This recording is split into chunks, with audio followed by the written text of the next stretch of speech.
रामू काका की बेटी की शादी, संघर्ष, सच्चाई और एक नई सुबह। पहला अध्याय।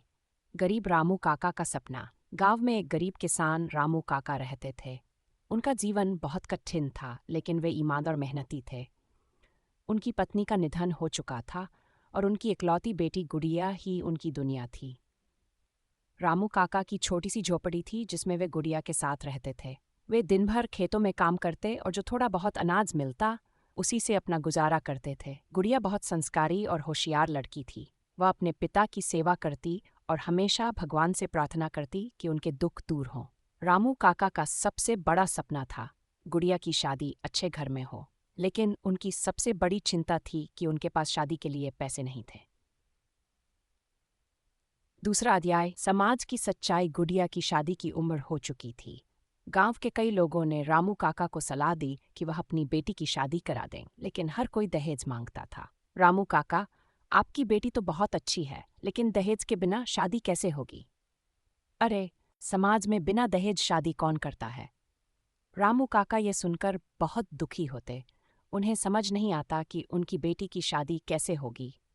एक दिन गांव के लालचंद सेठ ने रामू काका को बुलाया और कहा, रामू, अगर तुम अपनी जमीन गिरवी रख दो तो मैं तुम्हें कुछ पैसे दे सकता हूँ। रामू काका अपनी पैतृक जमीन बेचना नहीं चाहते थे, लेकिन शादी की चिंता में उन्होंने सोचा कि शायद यही आखिरी रास्ता है। तीसरा अध्याय।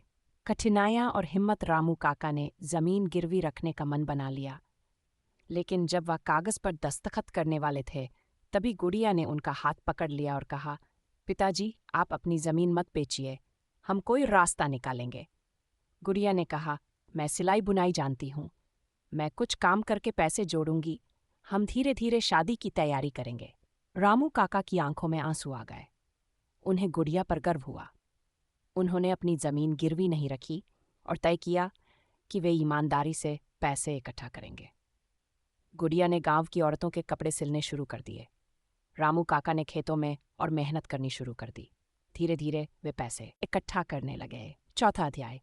गांव वालों की मदद। रामू काका की मेहनत देखकर गांव के सरपंच जी, मास्टर जी और दूसरे लोग उनकी मदद के लिए आगे आए।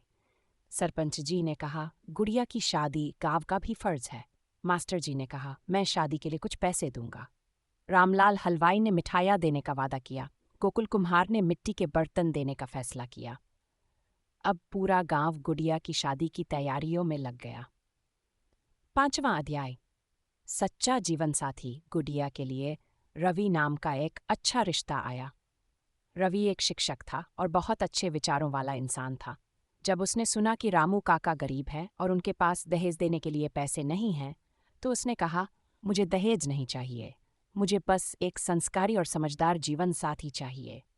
गांव वालों ने जब यह सुना तो सबने रवि की तारीफ की। अब शादी की तारीख तय हो गई। लोग बहुत खुश थे।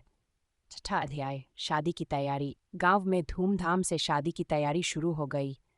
हाथी गज्जू ने सवारी के लिए अपनी पीठ पर मंडप सजवा लिया। तोता मीठू शादी के गीत गाने लगा। बंदर मोंटू ने सजावट का काम संभाल लिया। गाय गौरी ने गुड़िया को दूध पिलाया ताकि वह स्वस्थ रहे। शादी वाले दिन पूरा गांव खुशियों से झूम रहा था। रामू काका ने जब गुड़िया को सुंदर साड़ी में देखा तो उनकी आंखों में आंसू आ गए। उन्होंने भगवान का धन्यवाद किया। शादी बहुत धूमधाम से हुई। रवि और गुड़िया एक दूसरे के साथ बहुत खुश थे। सातवां अध्याय। सुखद भविष्य। शादी के बाद रवि ने कहा, गुड़िया, हम तुम्हारे पिताजी को अपने साथ ले चलेंगे, अब वे अकेले नहीं रहेंगे। रामू काका बहुत खुश हुए। उनकी मेहनत और ईमानदारी रंग लाई थी। गुड़िया और रवि ने मिलकर एक अनाथालय खोला जहां उन गरीब लड़कियों की शादी करवाई जाने लगी जिनके माता पिता के पास पैसे नहीं थे। रामू काका ने कहा, सच्ची खुशी पैसों से नहीं, अच्छे कर्मों और रिश्तों से मिलती है। अब रामू काका अकेले नहीं थे। उनका परिवार बड़ा हो चुका था और उनकी बेटी हमेशा उनके साथ थी। सीख। सच्चा प्यार और अच्छे रिश्ते दहेज से नहीं बनते। अगर मेहनत और ईमानदारी से काम करें तो भगवान हमारी मदद जरूर करता है। समाज में बदलाव लाने के लिए हमें खुद आगे बढ़कर अच्छा काम करना होगा। सच्ची खुशी पैसा नहीं, अच्छे कर्म और अच्छे इंसान से मिलती है। गरीब होना बुरा नहीं, लेकिन हिम्मत हारना सबसे बड़ी गलती होती है।